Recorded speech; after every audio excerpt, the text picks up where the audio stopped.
Hi, let us understand about JSTL XML tags. It provides few tags where I can manipulate and work with XML files. Let us see few samples. Let me go ahead and create a sample JSP. Let me name the JSP as XML underscore one underscore out parse foreach.jsp. Here we are going to learn about the XML out tag, parse tag and foreach tag. XML tag directive, it will be available as a part of the standard JSTL jar file, and I can mention the URI as JSTL/XML and I am providing the prefix as X. Let me change the title.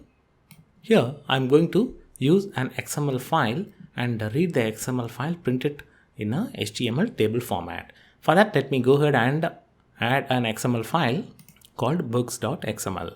Let me create a new XML file. I am naming the file as books.xml. I'll be adding all this file as a part of the GitHub repository, so no need to worry about the content. Directly you can import from the GitHub repository. Here I do have an XML where I have books tag. Within books tag I have book tag, and I have other tags like author, title, price, publish date. So there are a number of books available within the books tag. Now I'm going to read the XML file from this specific JSP using the XML JSTL tags. First I'm going to provide the link and read the file. For that I'm going to use the core import tag. To read the books.xml, I'm going to use the core import tag, and whenever I'm accessing the books.xml, I can use the web URL very similar to this, and the URL can be identified if I execute the XML file. Right click, run as, run on server, and I should be in a position to see this particular file. I can provide the same URL within the import tag.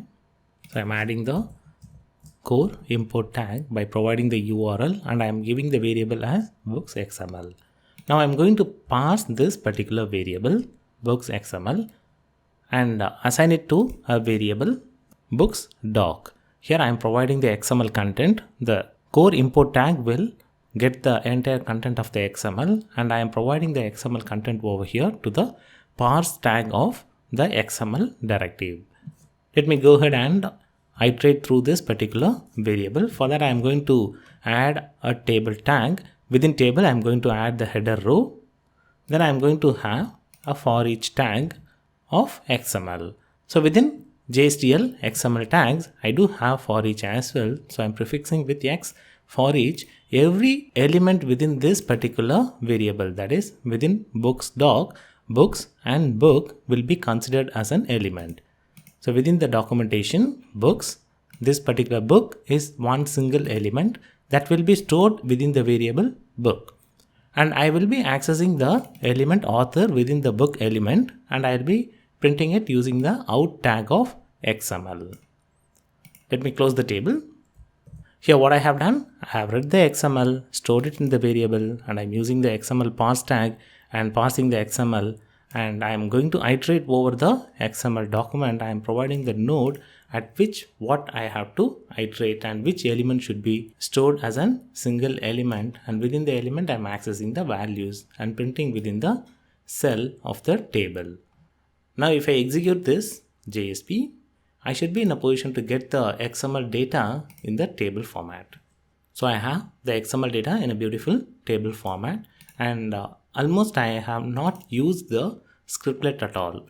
So that's the biggest advantage of using the tag libraries. Here I have used the XML tag libraries, out tag, for each tag and parse tag.